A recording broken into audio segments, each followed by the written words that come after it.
Right now, the devices around you navigate the world using two separate invisible languages. One is for talking, like the Wi-Fi connecting your phone. The other is for seeing, like the radar systems scanning the road ahead of an autonomous vehicle. We are rapidly approaching the deployment of the Internet of Everything, a network where millions of drones, self-driving cars, and smart city nodes will all need to talk and see at the exact same time.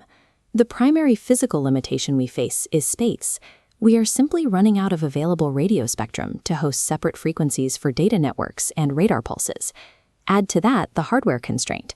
Packing two entirely different antenna systems into small remote IoT devices drains their batteries faster than they can afford. Treating digital communication and physical sensing as two isolated engineering problems is no longer a viable way to build a global network.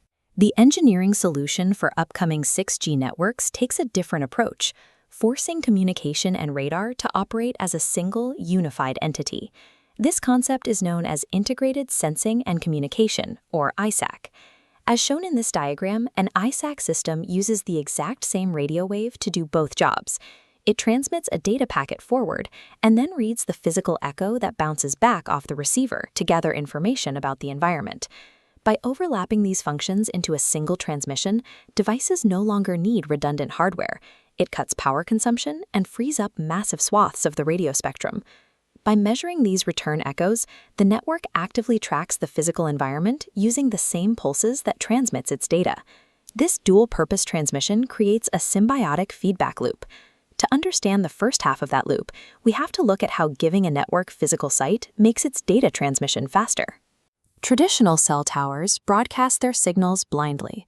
They blast data in all directions, hoping a user's phone is in the right place to catch it.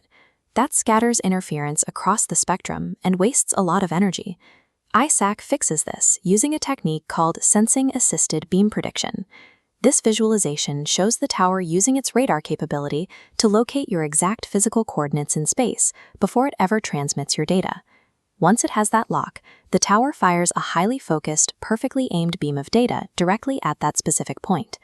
Because the network never fires data into the void, the spatial awareness reduces signal interference and power waste across the entire grid. If we flip that loop around, we find the second advantage, how high-speed communication makes the network's radar sensing more accurate. A traditional radar system usually operates in isolation. It sits in one physical location, leaving it vulnerable to physical blockages and blind spots. Because ISAC sensors are built directly into high-speed internet hubs, they can execute cooperative target detection. This illustration shows 3 separate towers scanning a city, sharing their radar echoes over the data network in real time.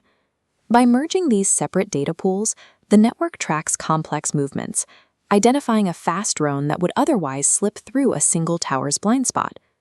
High-speed data sharing elevates a single antenna's limited line of sight into a cooperative, perceptive map of the entire city. The transition to ISAC means the global telecommunications network now functions as a high-density grid of physical sensors. This creates a critical vulnerability. If a network relies on data to physically see its environment, then manipulating that data can physically blind the network. In this scenario, a malicious waveform intercepts a data beam. Researchers call this beam spoofing, where malicious signals trick the network into perceiving objects that aren't there, or completely ignoring objects that are. Securing these 6G networks will require engineers to defend against cyber intrusions and physical sabotage simultaneously. In an ISAC-enabled infrastructure, a digital data breach and a physical security threat are essentially the same event. Despite those security challenges, ISAC remains the most viable engineering path to support the massive resource demands of the Internet of Everything. We started with early mobile networks that provided simple audio channels. Now we are building 6G, which offers perceptive, spatially aware environments. This integration allows the network to maintain a real-time digital record of the physical objects it represents.